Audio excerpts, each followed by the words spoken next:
प्रिय मित्रों, नमस्कार। मैं Ratash Gupta, former chairman department of zoology, Kurukshetra university Kurukshetra, वर्तमान में सेवानिवृत्त हो गया हूँ। इस कालखंड में मेरे मन को बहुत शांति मिलती है जब मैं कविता सर्जन करता हूँ। बिल्कुल मुझे उस तरह की आभास और अनुभूति होती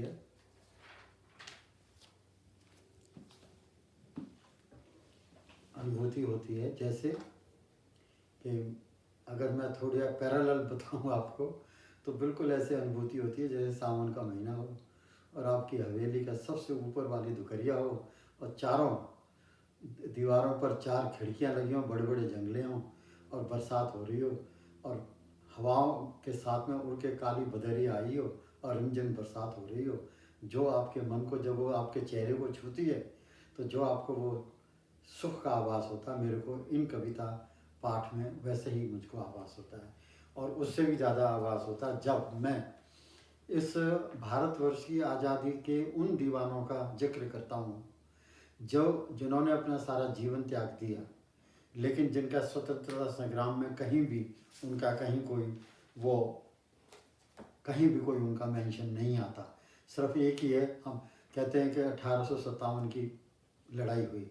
उसको अभी भी जो किताबें स्कूल में पढ़ाई जाती हैं अभी भी उनमें लिखा है इंडिया फर्स्ट म्यूटिनी विद्रोह 1857 का, जबकि वो बिल्कुल निष्पक्ष तौर से अगर हम कहें और सचमुच वो विद्रोह नहीं था, वो स्वतंत्रता के प्रथम संग्राम था जिसमें लोगों ने अपनी आहुति दी।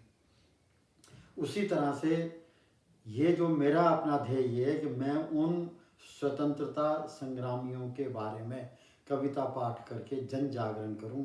स्कूल के, हाई स्कूल के स्टूडेंट हैं जिनकी समझ अब थोड़ी सचेत हो गई है, जो कॉलेज में अंडर ग्रेजुएट स्टूडेंट्स हैं, जो कॉलेज में हाई एमए के स्टूडेंट्स हैं और इवन साइंस के स्टूडेंट्स हैं। मैं तो यहाँ तक कहूँगा पंचायत के मेंबर हैं, म्यूनसिपल कमेटी के मेंबर हैं, और मैं तो यहाँ तक कहूँगा कि विश्वविद्यालय में जो प्रोफेसर प्रयासरत हैं या सेवारत हैं, उन सबको इसके बारे में थोड़ा थोड़ा आभास होना चाहिए। जो किन्हीं कारणवश, उनको मैं कुछ नहीं कहना चाहूँगा क्योंकि फिर वो राजनीति से जुड़ जाएगा, किन्हीं कारणवश जो भारतवर्ष का स्वतंत्रता संग्राम में जिन लोगों ने अपनी आहुति दी, उनके बारे में किसी को कुछ भी पता नहीं है। गिने चुने नाम हैं, उन्हीं की जब पुण्यतिथि आती है तो माला पहना देते हैं। मैं तो ये कहता हूँ, हे परमात्मा, वो शुभ घड़ी भी आए जब स्वतंत्रता संग्राम का खुल करके जिक्र हो हमारे सिलेबसों में, जिससे लोगों को, नई पीढ़ी को पता लगे।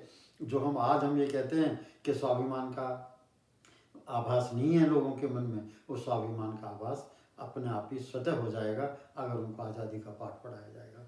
तो जैसे मैंने कहा कि मैं उन लोगों के बारे में, उन स्वतंत्रता संग्रामियों के बारे में चर्चा कविता में पाठ करता हूँ जिनका व्यक्तित्व बड़ा पराक्रमी था, अपार वीरता से भरपूर थे, अदम्य उनमें साहस था, गौरवमयी उन्होंने बलिदान दिया, आत्मबल बहुत ज़्यादा था, निर्भीक थे और बहुत उनका भारत प्रति समर्पण था। और उनका ये निर्भीकता और उनका ये आत्मबल और समर्पण भारतवर्ष, भारत माता की आज़ादी की लड़ाई की नींव में एक ऐसे पत्थर का उन्होंने काम किया जिसको कोई आज तक नहीं हिला पाया। उन्हीं में से एक वीर थे, वीर जोरावर सिंह बारट। आज की कविता पाठ का मित्रों जो शीर्षक है कविता का, वीर जोरावर सिंह बारट, ये राजस्थान के थे। बारहट इनका गोत्र था। इनके पिता केशर सिंह बारट थे, वो भी स्वतंत्रता संग्रामी थे। इनके भाई कुंवर प्रताप सिंह बारट, वो भी स्वतंत्रता संग्रामी थे। अब ये देखिए कि ये किस तरह कविता पाठ में बड़ा आनंद आएगा। मैं थोड़ा सा 1 मिनट लूँगा कि आपने दिल्ली कांड का नाम सुना होगा, लॉर्ड हार्डिंग पर जो हुआ था। तो जब उसमें हुआ तो आपको पता होगा मास्टर अमीर चंद उसके वो थे, वो थे सूत्रधार, और उनके साथ में अवध बिहारी जी थे। अवध बिहारी जी थे और एक उनके साथ में तीसरे और जेंटलमैन थे। और उन्हीं चौथे जो थे, 3 गिरफ्तार हो गए और चौथे जो थे वो ये थे वीर जोरावर सिंह बारट। तीनों तो पकड़े गए और तीनों को फांसी हुई, लेकिन वीर जोरावर सिंह बारट अंग्रेज़ों के हाथ नहीं आए। और ये आपको हैरानी होगी, सारी जिंदगी भर इन्होंने बैरागी की ज़िंदगी जी। ये जंगलों में रहते थे, अपना हुलिया बदल लिया, अपना नाम बदल लिया और इतना दुख पाया, लेकिन फिर भी भारत माता की स्वतंत्रता संग्राम में स्पष्ट तौर पर, अप्रत्यक्ष तौर पर जंगलों में रह के फिर भी योगदान देते रहे। उनका कविता पाठ करते हैं। आज हम क्रांतिकारी केसर सिंह बारहट के सुपुत्र, आज हम क्रांतिकारी केसर सिंह बारहट के सुपुत्र, महान क्रांतिकारी वीरवर कुंवर प्रताप सिंह के भाई, राजपूताना राजस्थान के वीरों के वंशज, तेजस्वी मुखमंडल वाले वीरवर जोरावर सिंह जोधपुरी का कविता में स्तुति पाठ करते हैं। एक बात और बताऊं कि इनका कद जो 6 फुट के करीब था और इनकी आंखें बिल्कुल ऐसे थी जैसे कभी देखना सूर्य, प्रभात का जो सूर्य वो चमकती, और इनके चेहरे पर ऐसी लालिमा थी जैसे सुबह सुबह अगर आप उसको गुलाब के फूल को देखें तो वो लालिमा थी। और इतने यंग थे और सुंदर इतने थे, हष्ट पुष्ट, जिसको देख के आदमी हैरान रहता है कि परमात्मा ने कैसा रूप दिया है। आज हम राजस्थान के मान राजपूताना के सम्मान, आज हम राजस्थान के मान राजपूताना के सम्मान, भारत के अभिमान, 1913 के दिल्ली हार्डिंग बम कांड के बलिदानी महान महानायक जोरावर सिंह की बात करते हैं, उन्हीं की चर्चा करते हैं। जिसका था अति गौरव वर्ण, बहुत गोरा कलर था, जिसका था अति गौरव वर्ण, शान से उभरा हुआ ललाट, दीर्घ चमकते रोबीले नैन विशाल, समान धमकता था प्रभात सूर्य। आज हम यहाँ वीर केसर सिंह बारहट सुपुत्र जोरावर का कविता में स्तुति पाठ करते हैं, जिसके तेजस्वी मुखमंडल को सुशोभित करती थी काली स्याही दाढ़ी, एक अत्यंत आकर्षण व्यक्तित्व का मालिक भाई बाल मुकुंद अवध बिहारी मास्टर अमित चंद सरीके थे, जिसके साथी उस जोरावर की बात करते हैं।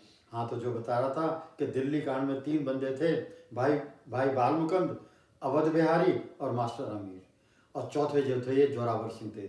भाई बाल मुकुंद, अवध बिहारी और मास्टर अमीर चंद पकड़े गए, उनको फांसी हुई और जोरावर सिंह जी भाग गए और अंग्रेजों को काबू नहीं आए, भेष बदल लिया, नाम बदल लिया और जंगलों में सारी जिंदगी बिताई इन्होंने। और इसमें एक और बात बताऊं जो आगे आएगी कि भाई जोरावर सिंह जोधपुर में राजघराने में एक काम करते थे, कर्मी थे वहाँ, और वहाँ जोधपुर के राजकुमारों को ये भाई बाल मुकुंद जो पंजाब से थे वो उनको शिक्षा दिया करते। देखो ध्यान से सुनने वाली बात है कि दिल्ली कांड के सहयोगी जिनका बाल मुकुंद जो पंजाब से थे, जोधपुर में राजकुमार को पढ़ाते थे, और वहीं वीर जोरावर सिंह वहाँ कर्मी थे। इनका वहीं उनसे मुकाबला हुआ, यारी दोस्ती हुई, किनसे? भाई बाल मुकुंद से। और तभी ये चारों ने मिल करके लॉर्ड हार्डिंग पर दिल्ली में बम फेंका, जिसे दिल्ली बम कांड कहते हैं, जिसको दिल्ली बम कांड नहीं कहना चाहिए। मैं तो ये कहूँगा हम इतने स्वाभिमानी हो, हम उसे दिल्ली बम आयोजन कहना चाहिए उसे। देखिए क्या है, जो जन्मा था सितंबर 12 सन 1883 ग्राम देवपुरा राजस्थान में। पिता केसर सिंह के पुत्र 2 थे, एक प्रताप सिंह, दूसरा जोरावर। उसी वीर जोरावर की वीर गाथा का हम यहाँ जिक्र करते हैं। भाई बाल मुकुंद क्रांतिकारी पंजाब वाले जोधपुर शाही खानदान के राजकुमारों को शिक्षा देते थे। जोरावर सिंह बारहट एक राजघराने के ही वहाँ उन दोनों कर्मी थे।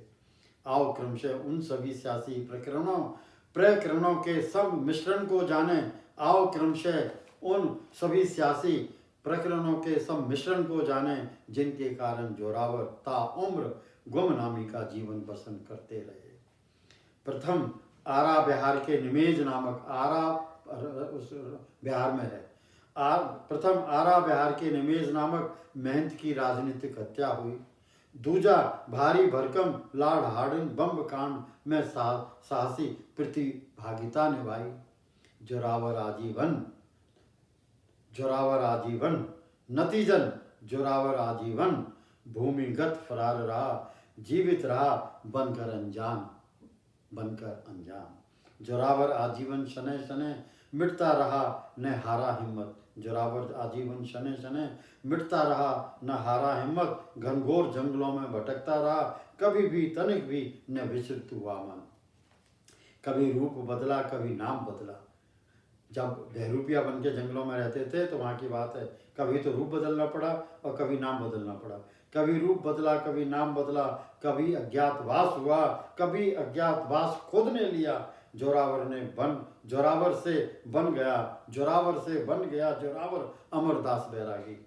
जीवन सुख त्यागा किसने? जोरावर ने। जोरावर सिंह ने जीवन सुख त्यागा और चैन कभी मिला नहीं। जिंदगानी घर गृहस्थी त्यागी, कहते हैं जिसे सुख जीवन वैभव तनिक भी कभी भोगा नहीं।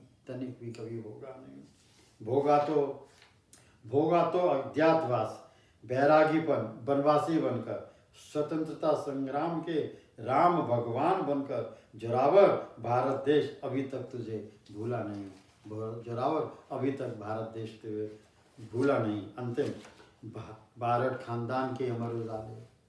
कवि कह रहा है किसके लिए? वीर जोरावर के लिए। वीर जोरावर बारठ खानदान के अमर उजाले, राजस्थान वीर भूमि के रण बांके, केसर सिंह के सपूत, वीर कुंवर प्रताप सिंह के भाई, लॉर्ड हार्डिंग पर बम लहराने वाले। वीर जोरावर सिंह तुझे प्रणाम, वीर जोरावर सिंह तुझे प्रणाम।